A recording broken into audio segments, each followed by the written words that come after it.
and very ably supported by a good PowerPoint presentation.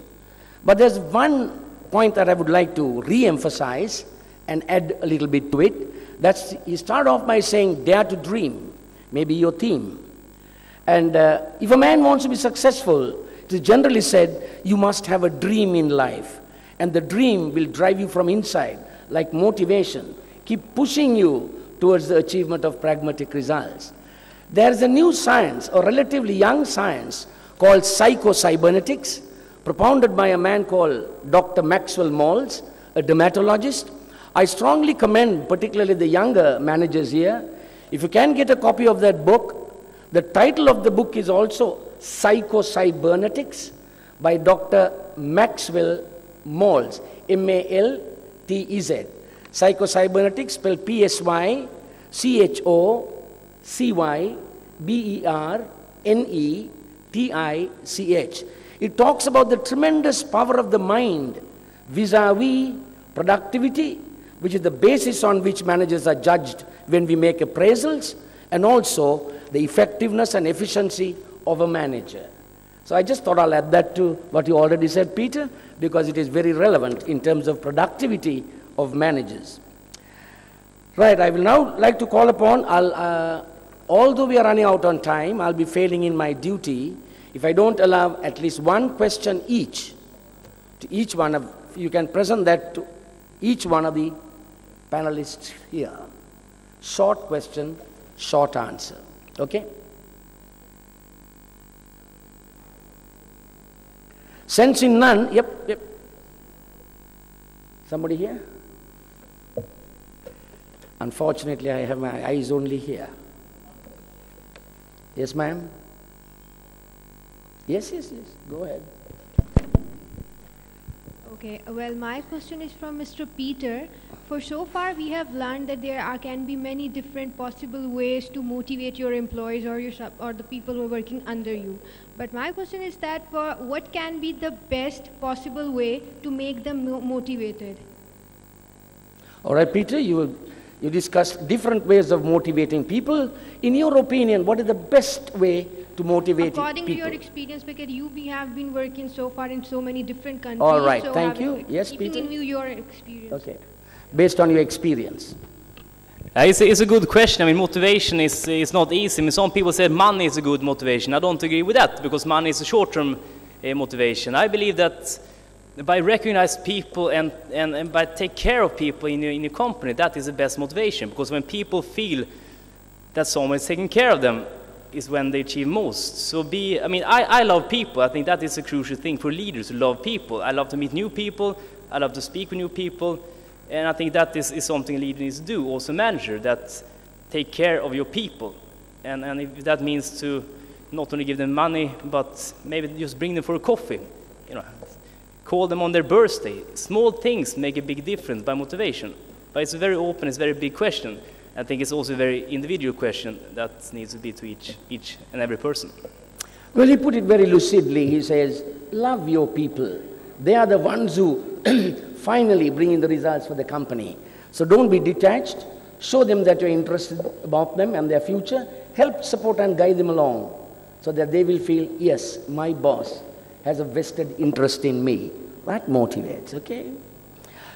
Any other questions?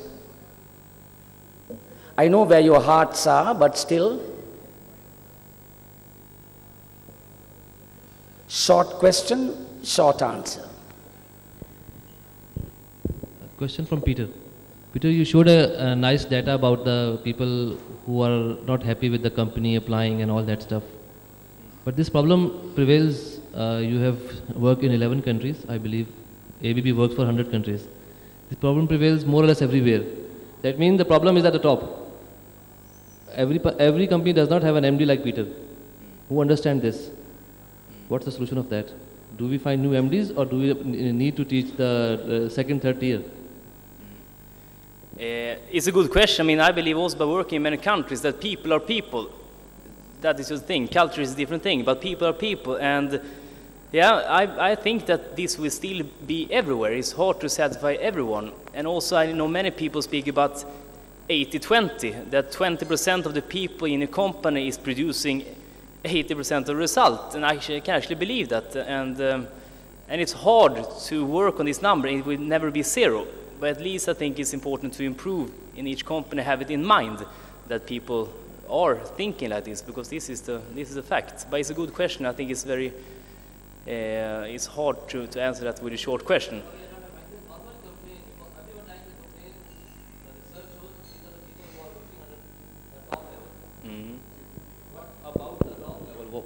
From where we all can find good MDs, good GMs, good head of departments, because the research shows that those people who are applying, this research not about the top people. All right, we're not going to get into a discussion, no, but we can meet and discuss because it's very interesting and yeah. All right? Yes. Abbas or Khurram, would you like to add anything to substantiate what was said already? Yeah, I think that, and with respect to the question posed earlier by the lady, essentially, in my experience, nothing really motivates an individual as much as sharing your vision and your strategy with them. So if they can see where you intend to take the organization and how you intend to do it, and if they believe in that, then they'll walk to any hell with you. And that's, I think, that really fundamentally what motivates people. And if you can find yourself in an organization where vision and strategy is shared and communicated, then you could count yourself lucky. Because not every organization has that, I would have to admit. Okay, although there were only 2 questions, we had 3 answers. So we will terminate this session, and those who want to clarify any of the points made, we will be having the fellowship tea. Make use of that opportunity to talk to the 3 speakers, and they will definitely oblige you even late into the night. We now come to the end of this session, and that's the presentation of awards to these 3 distinguished gentlemen. To do the honors, I would like to call upon Mr. Said Zulfikar Ali, Head of HR, Independent Media Corporation, Pakistan. Is he here? Please. Oh, here he comes. Big hand to him. And also Dr.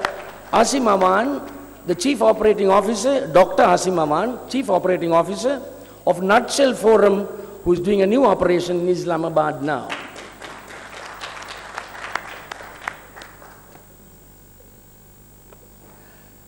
Said, you'll make the first presentation to Mr. Khurram. Rahat, yes? Mr. Khurram Rahat? Bring that quickly. In deep appreciation of your contribution, Khurram, with love from Nutshell. And the second token of appreciation to Mr. Abbas Ali Khan, a strong supporter of Nutshell, a memento with love from Nutshell.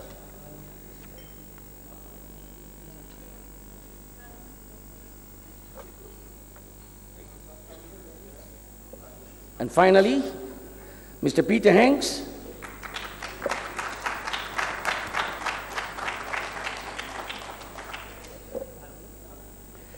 Mr. Doctor will make the presentation, Dr. Azim.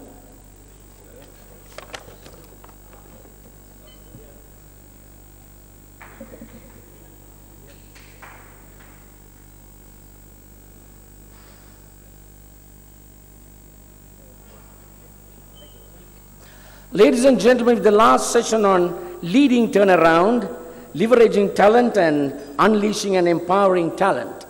We come to the end of this first day's session. And I'm sure you were benefited by the thoughts that were presented, not only from this session, but right throughout the day, starting off with the morning. And I must say that it would certainly have been an intellectually stimulating experience for all of you. We meet tomorrow, we start sessions tomorrow at 8:45. So please remember that. We plan to start on time, 8:45, because there are some international speakers who have to catch their flights, and kindly urge you to be present on time. Ladies and gentlemen, whilst thank you for your positive participation, I wish you a nightmare-free and an enjoyable and pleasant night. Yes, yes, yes. I already mentioned that there was fellowship tea, but if you feel that repetition is the mother of knowledge, I will just say fellowship and tea.